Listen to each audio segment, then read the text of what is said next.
Chapter 38. Zedekiah the son of Josiah, who reigned as king, heard what Jeremiah had spoken to all the people. Thus says the Lord, he who stays in this city shall die by the sword, by famine, and by pestilence. But he who goes out to the Chaldeans shall live, his life shall be as a prize to him, and he shall live. However, if you stay in this city, then the city shall be given into the hand of the Chaldeans, and they shall burn it with fire, and you shall not escape from their hand. Then Zedekiah said to Jeremiah, I am afraid of the Judeans who have deserted to the Chaldeans, lest I be handed over to them and they deal cruelly with me. But Jeremiah reassured Zedekiah, they shall not hand you over. Obey the voice of the Lord in what I say to you, and it shall be well with you, and your life shall be spared. But if you do not surrender, this city will be given into the hand of the Chaldeans, and they shall burn it with fire, and you shall not escape from their hand. So Zedekiah the king said to Jeremiah, I am afraid of the Judeans who have deserted to the Chaldeans, lest I be handed over to them and they deal cruelly with me. But Jeremiah said, they shall not hand you over. Obey the voice of the Lord in what I say to you, and it shall be well with you, and your life shall be spared.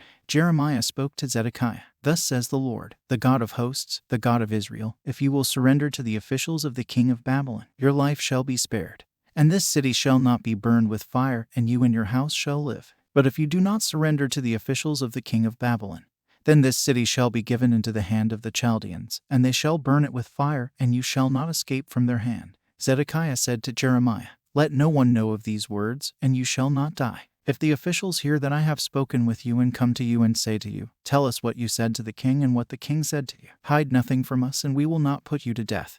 Then you shall say to them, I made a humble plea to the king that he would not send me back to the house of Jonathan to die there. Then all the officials came to Jeremiah and asked him, and he answered them as the king had instructed. So they stopped speaking with him, for the conversation had not been overheard. And Jeremiah remained in the court of the guard until the day that Jerusalem was taken. Chapter 39. In the 9th year of Zedekiah's reign, the city was breached. Nebuchadnezzar's army entered Jerusalem, and Zedekiah and his men fled. But they were captured, and Zedekiah was brought before Nebuchadnezzar, who passed judgment. Nebuchadnezzar gave orders to his officials to look after Jeremiah, stating, take him and look after him. Do him no harm, but deal with him as he tells you. Chapter 40. The word that came to Jeremiah from the Lord after Nebuzaradan the captain of the guard had released him at Ramah, when he had taken him bound in chains among all those carried away captive from Jerusalem and Judah who were exiled to Babylon.